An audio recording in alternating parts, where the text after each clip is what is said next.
जो गिर जाते हैं प्यार में वो गिर जाते हैं संसार से, और जो पढ़ जाते हैं पुस्तकों में वो तर जाते संसार से। नमस्कार, जय हिंद। जीतने वालों को मेरा सलाम, और जीतेगा वही जो विश्वास करेगा। मैं हूं आपका दोस्त कवि आदि गणेश। एक बार फिर हाजिर हूं हिंदी साहित्य इतिहास के टॉप 50 सवालों के साथ में। इससे पूर्व हमने एक वीडियो डाल दिया था, ये यूं कहें कि दूसरा पार्ट, समझ सकते हो। टॉप 50 सवाल जो परीक्षा के अंदर बार बार पूछे जाते हैं उनकी चर्चा करेंगे। पहला सवाल बिना किसी देरी के, द्रविड़ भाषाओं में सर्वाधिक बोली जाने वाली भाषा कौन सी है? तो वो है तेलुगु। द्रविड़ भाषाओं के अंदर सर्वाधिक बोली जाने वाली भाषा कौन सी है? तेलुगु है। द्विवेदी युग का नामकरण किसके नाम पर हुआ था? सवाल बहुत बार आया है, और ये जो टॉप 50 की सवालों की जो सीरीज चली है इसमें वही सवाल होंगे जो बार बार पूछे जाते रहे और आगे भी पूछे जाने की प्रबल संभावना है। तो द्विवेदी युग जो था अपना, जैसे कि भारतेंदु युग हो गया, फिर द्विवेदी युग हो गया, फिर छायावादी, तो द्विवेदी युग जो था इसका नामकरण किसके नाम पर हुआ? महावीर प्रसाद द्विवेदी के नाम पर। किसके नाम पर? महावीर प्रसाद द्विवेदी के नाम पर। ध्रुव स्वामिनी नाटक के रचयिता कौन है? कई बार सवाल आया है। माफ करें, जयशंकर प्रसाद। ध्रुव स्वामिनी नाटक के रचयिता कौन? जयशंकर प्रसाद। आगे देखिए, आपसे पूछ लिया जाए क्या कि निराला के राम तुलसी के राम से भिन्न और भवभूति के राम के निकट है, ये कथन हिंदी के किस आलोचक का है? डॉक्टर रामविलास शर्मा का है ये, कि निराला के जो राम है वो तुलसी के राम से भिन्न है और भवभूति के राम के निकट है। ये किस आलोचक का कथन है? डॉक्टर रामविलास शर्मा का। सवाल पूछा जा सकता है, निराला को किस प्रकार का कवि माना जाता है? निराला को किस प्रकार का कवि माना जाता है? तो आपका उत्तर क्या हो जाएगा? एक प्रकार से क्रांतिकारी कवि माना जाता है। निर्गुण भक्ति काव्य का प्रमुख कवि कौन है? कबीर। निर्गुण भक्ति काव्य का प्रमुख कवि कौन हो जाएगा? कबीर साहब हो जाएंगे अपने। ठीक है, तो आगे हम बात करें निर्गुण भक्ति काव्य का प्रमुख कवि कौन हो जाएगा? ये तो कबीर हो जाएगा, हमने देख लिया था। आगे देखिए, निशा निमंत्रण के रचनाकार कौन है? हरिवंश राय बच्चन। निशा निमंत्रण के बारे में कई बार सवाल आता है। निशा निमंत्रण के रचनाकार कौन? हरिवंश राय बच्चन। पंच परमेश्वर कहानी, पहली बात तो ध्यान में रखना है, पंच परमेश्वर की विधा क्या है? तो कहानी है, और इसके लेखक कौन है? प्रेमचंद है। पंच परमेश्वर के लेखक कौन है? प्रेमचंद है। पद्मावत किसकी रचना भैया? तो मलिक मोहम्मद जायसी की रचना, बहुत बार पूछा गया है। पर हित सरिस धर्म नहीं भाई, और पर पीड़ा सम नहीं अधमाई, इस पंक्ति के रचयिता कौन है? तुलसीदास जी। कौन है? तुलसीदास जी। आगे देखिए, आगे हम बात करें अगली काव्य पंक्तियों की, अगले प्रश्नों की। तो पल्लव के रचयिता कौन है? पल्लव रचना के विषय में कई बार पूछा जाता है। सुमित्रानंदन पंत। पल्लव के रचयिता कौन? सुमित्रानंदन पंत। पवित्रता की माप है मलिनता, सुख का आलोचक है दुख, और पुण्य की कसौटी है पाप, यह कथन स्कंदगुप्त नाटक के किस पात्र का है? तो ये देवसेना का है। स्कंदगुप्त नाटक में जो पात्र है देवसेना, उसका कथन है, और बहुत बार पूछा गया है ये। पूस की रात, पहली बात कहानी विधा है, और रचनाकार कौन है? प्रेमचंद। पूस की रात के रचनाकार कौन? प्रेमचंद। अगर ये प्रयास अच्छा लग रहा जरूर लाइक शेयर कीजिएगा। पृथ्वीराज रासो के रचनाकार कौन? चंद्रप्रदायी। आसान है, और पहली बार जो भी साथी देख रहा है चैनल को सब्सक्राइब कर बेल आइकन भी क्लिक कर लेना ताकि वीडियोज की सूचना मिलती रहे। प्रकृति के सुकुमार प्रकृति का जो सुकुमार कवि है वो किसे कहा जाता है? सुमित्रानंदन पंत को प्रकृति का सुकुमार कवि कहा जाता है।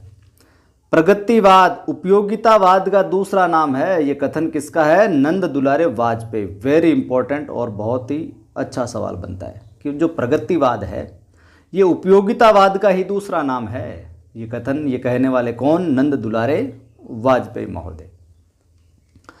प्रथम सूफी प्रेमाख्यानक काव्य के रचयिता कौन है? मुल्ला दाऊद। प्रथम सूफी प्रेमाख्यानक काव्य के रचयिता कौन? मुल्ला दाऊद।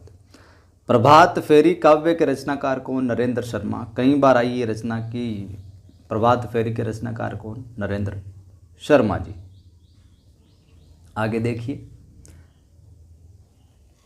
प्रभु जी तुम चंदन हम पानी। प्रभु जी तुम चंदन हम पानी, इन पंक्तियों के रचनाकार कौन है? रविदास जी या फिर रैदास जी। रविदास या फिर रैदास जी। प्रेम पचीसी कहानी संग्रह है, कौन रचनाकार? प्रेमचंद। अगला देखिए, प्रेम लक्षणा भक्ति को किस भक्ति शाखा ने अपनी साधना का मुख्य आधार बनाया? तो कृष्ण भक्ति शाखा ने। तो यहाँ पर प्रेम लक्षणा भक्ति देखने को मिलती है किसमें? कृष्ण भक्ति शाखा के अंदर। प्रेमचंद का अधूरा उपन्यास कौन सा है? मंगलसूत्र। प्रेमचंद का अधूरा उपन्यास कौन सा है? मंगलसूत्र। आगे देखिए, आगे मैं बात करूं तो प्रेम सागर के रचनाकार कौन है भैया? लल्लूलाल। जो प्रेम में पड़ जाता है वो लल्लू हो जाता है। प्रेम सागर के रचनाकार लल्लूलाल। बांगरू बोली का किस बोली से निकट का संबंध, या निकट है बहुत? खड़ी बोली से। निकट संबंध किसने? खड़ी बोली से। बिहारी किस काल के कवि माने जाते हैं? रीतिकाल के। बिहारी किस काल के कवि माने जाते हैं? रीतिकाल के। बिहारी किस राजा के यहाँ दरबारी कवि थे? तो भैया जयपुर नरेश जय सिंह के यहाँ थे। किसके? जयपुर नरेश के। बूंदी नरेश महाराज भाव सिंह का आश्रित कवि कौन था? मतीराम। तो नरेश जय सिंह के यहाँ तो बिहारी थे, और मतीराम कहाँ थे? मतीराम कहाँ थे भैया? भाव सिंह के यहाँ, जो कि कहाँ के थे? बूंदी नरेश थे। ठीक है, आगे देखिए, सारे प्रश्न है जो अति महत्वपूर्ण हैं, तो याद जरूर कीजिएगा, वीडियो को एक बार और देख लीजिएगा। बेताल पच्चीसी के रचनाकार कौन है? सुरती मिश्र। और इसकी जो पीडीएफ है वो अपना एप्लीकेशन है नवसृजन क्लासेज नाम से, वहाँ पर भी अपलोड हो जाएगी फ्री वाले सेक्शन में। और कवि आदि गणेश हिंदी और नवसृजन क्लासेज नाम से अपने 2 टेलीग्राम चैनल हैं, उन पर भी इसकी पीडीएफ आपको देखने को मिलेगी, तो उनका लिंक भी डिस्क्रिप्शन में है, ज्वाइन कर सकते हैं। बेताल पच्चीसी के रचनाकार कौन? सुरती मिश्र। बेर क्रोध का अचार या मुरब्बा है। जो बेर होता है वो क्रोध का अचार या मुरब्बा है। इस पंक्ति के रचयिता कौन है? रामचंद्र शुक्ल, या कथन कह सकते हैं। भक्तमाल भक्ति काल के कवियों की प्राथमिक जानकारी देता है। इसके रचयिता कौन? नाबादास। तो एक तो सीधा सीधा सवाल आता है, भक्तमाल के रचयिता कौन? नाबादास। लेकिन जिस प्रकार से यहाँ पर सवाल लिखा गया है, इस प्रकार से पहले भी सवाल आया कि भक्तमाल जो है भक्तिकाल के कवियों की प्राथमिक जानकारी देता है। जो प्रारंभिक रूप से प्राथमिक जो मूल जानकारी है वो है जो भक्तमाल के यहाँ से मिलती है। भारत का शेक्सपियर किसे कहा जाता है? कालिदास को। भारत का शेक्सपियर किसे कहा जाता है? कालिदास को कहा जाता है। आगे देखिए, आगे हम बात करते हैं और प्रश्नों की। तो भारत भारती जो काव्य है, इसके रचनाकार कौन भैया? मैथिली शरण गुप्त। भारत भारती के रचनाकार कौन? मैथिली शरण गुप्त। भारत के प्रथम राष्ट्र कवि कौन माने जाते हैं? मैथिली शरण गुप्त माने जाते हैं। भारत में संस्कृत तो माँ है, हिंदी बहुरानी और अंग्रेजी नौकरानी। ये किसका कथन है, या फिर किस महापुरुष के अनमोल वचन कह सकते हैं? डॉक्टर कामिल बुल्के ने कहा कि संस्कृत माँ है भारत में, हिंदी बहुरानी है और अंग्रेजी नौकरानी है। कामिल बुल्के। आगे देखिए, भारत में सबसे अधिक बोला जाने वाला भाषाई समूह कौन सा है? इंडो आर्यन है। सबसे अधिक बोला जाने वाला भाषाई ग्रुप जो है इंडो आर्यन है। और भारत में सबसे कम बोला जाने वाला भाषाई जो समूह है वह है चीनी तिब्बती। ठीक है, सबसे ज़्यादा इंडो आर्यन, सबसे कम चीनी तिब्बती। भारत में सर्वाधिक लोगों द्वारा कौन सी भाषा बोली जाती है भैया? हिंदी बोली जाती है। लिपि कौन सी है? देवनागरी। ठीक है, आगे देखिए, आगे हम बात करते हैं। तो आगे देखिए, भारतेंदुकृत भारत दुर्दशा किस साहित्यिक रूप का हिस्सा है या इसकी विधा क्या है? तो नाटक साहित्य का। भारतेंदुकृत जो भारत दुर्दशा है वो एक क्या है? नाटक साहित्य का हिस्सा या नाटक विधा है इसकी। भाषा के संबंध में हिंदी शब्द का प्रयोग सर्वप्रथम किसने किया था? भाषा के संबंध में अमीर खुसरो ने। भिक्षुक जो कविता है इसके रचयिता कौन? निराला।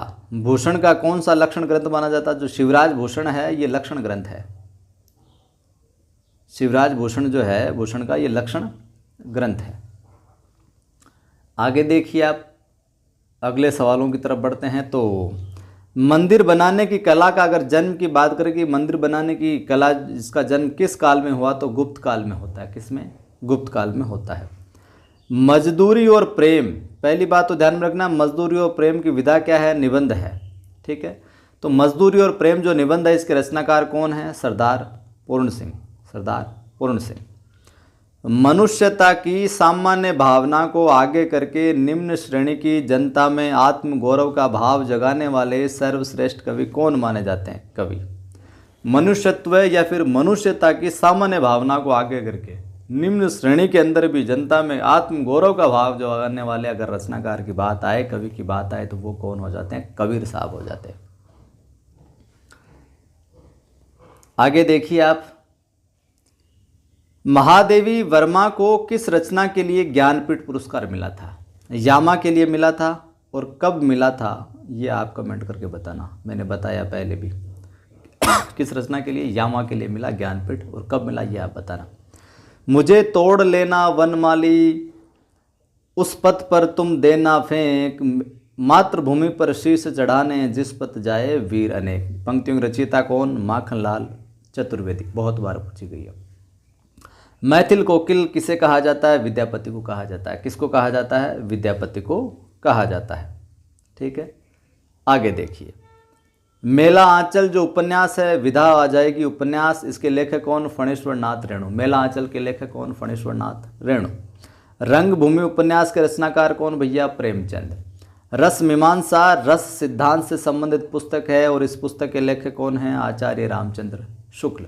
रसिक प्रिया के रचयिता कौन है भैया? केशव दास, केशव या फिर केशव दास आप कह सकते हो। ठीक है, आगे देखिए, राग दरबारी उपन्यास के रचयिता कौन है? श्रीलाल शुक्ल। विधा पूछ ली जाए तो भैया राग दरबारी क्या है? एक उपन्यास है, और जिसके रचयिता कौन है? श्रीलाल शुक्ल है। राजभाषा आयोग के अध्यक्ष कौन थे? बीजी खेर थे भैया। रानी केतकी कहानी की भाषा को क्या कहा जा सकता है, या क्या है? खड़ी बोली। इसके रचनाकार कौन है भैया? इंशाअल्लाह खां है। रामचरितमानस की भाषा क्या है? अवधी है, और इसमें 7 कांड है। कितने कांड है? 7 कांड है। आगे देखिए कुछ और प्रश्न। अंग्रेजी भाषा को भारत में शिक्षा के माध्यम से जो आरंभ किया था कि नहीं, एजुकेशन के तौर पर शुरू कर रहे हैं लॉर्ड मैकाले ने। हिंदी का प्रथम उपन्यास कौन सा? परीक्षा गुरु लाला श्रीनिवास द्वारा कृत माना जाता है। हिंदी का प्रथम एकांकी कौन सा? एक घूंट। हिंदी का प्रथम पत्र कौन सा है? उदंत मार्तंड, जो कि साप्ताहिक था। आगे मैं बात करूं तो हिंदी की प्रथम पत्रिका कौन सी? संवाद कौमुदी। अतीत के चलचित्र के रचयिता कौन? महादेव वर्मा है। अपभ्रंश का वाल्मीकि किसे कहा जाता है? स्वयंभू को कहा जाता है। अमीय हलाहल मद भरे श्वेत श्याम रत्नार, पंक्तियां किसकी है? रसलीन की है। ध्यान में रखना किसकी है? रसलीन की है।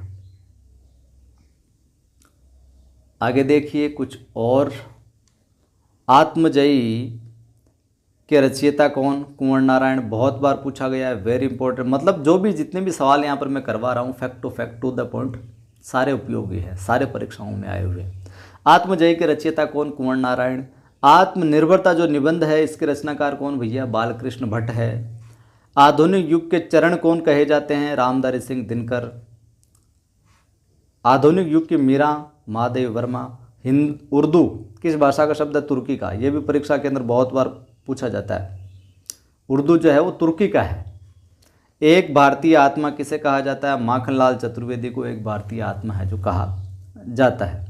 ठीक है, तो ये थे अपने फैक्ट टू फैक्ट टॉप 50 सवाल अपनी एप्लीकेशन नवसृजन क्लासेज पर। एप्लीकेशन का क्या नाम है?